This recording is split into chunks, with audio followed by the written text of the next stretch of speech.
விஜய் வந்து சாதாரணமாக எடுத்துக்க முடியாது அப்படின்லாம் பேட்டி அளித்தாரு. அரசியல் எதுவும் நடக்கலாம், பொறுத்து இருப்போம் அப்படின்னு ஓபிஎஸ் சொன்னாரு. இப்ப இவங்கெல்லாம் விஜய் பக்கம் ஏதாவது பேச்சுவார்த்தை நடக்குமா, நடந்துட்டு இருக்கா? உங்களுடைய பார்வை என்ன? இல்ல சார், நான் விஜயோட பார்வை எப்படி பாக்குறேன்னா, ஒரு விஷயத்துல அவர் தெளிவா சொன்னார்.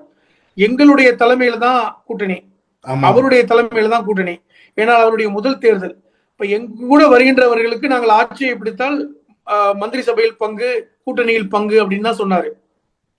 அப்ப அதன் அடிப்படையில் பார்க்கும் பொழுது கண்டிப்பாக அவர் அதிமுகவிற்கோ பாஜக கூட்டணிக்கோ வருவதற்கான வாய்ப்பு இல்லை.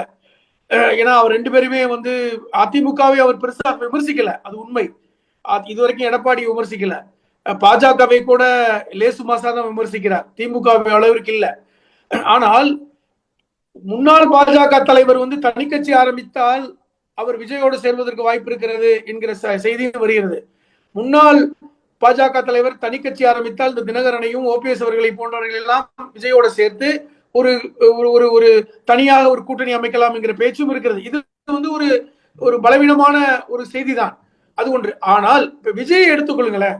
இப்ப விஜய் வந்து 234 இடங்களிலும் ஆட்களை நிறுத்துகிறாரா என்று பார்க்க வேண்டும்.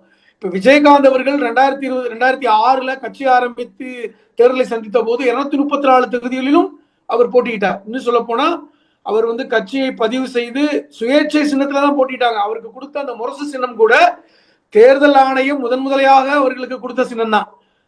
இன்னும் சொல்ல போனா 2 இடங்கள்ல கொடுக்கல, கிட்டத்தட்ட 232 இடங்களில் முரசு சின்னம் கொடுத்தாங்க. 2 இடத்துல மட்டும், எனக்கு தெரிஞ்சு கடையநல்லூர், திருநெல்வேலி நினைக்கிறேன், 2 இடங்களை தவிர மற்ற 232 இடங்களில் முரசு சின்னத்துல போட்டிட்டாங்க. விருத்தாச்சலம் தொகுதியில் விஜயகாந்த் தனித்து நின்று போட்டிட்டார் முரசு சின்னத்துல.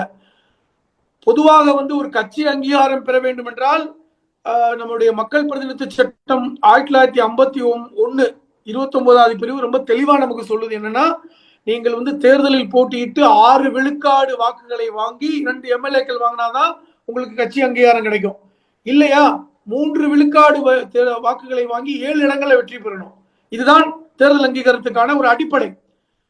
அதே நேரத்தில் குறைந்தது ஒரு 12 இடங்களில் நீங்கள் தனித்தமாக போட்டியிடணும். இது மாதிரி ஒரு கிளாசிபிகேஷன் இருக்கு.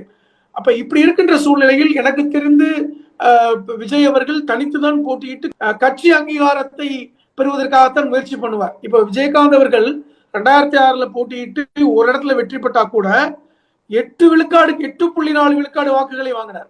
அது முக்கியமானது. அனைத்து தொகுதியிலும் போட்டியிட்டார். ஆக அவர் வந்து விஜய் பொறுத்தவரை தனித்துதான் போட்டியிட்டு தன்னுடைய செல்வாக்கு என்னங்கிறத அவர் உணரத்தான் விரும்புவார். இதுதான் ஒன்று.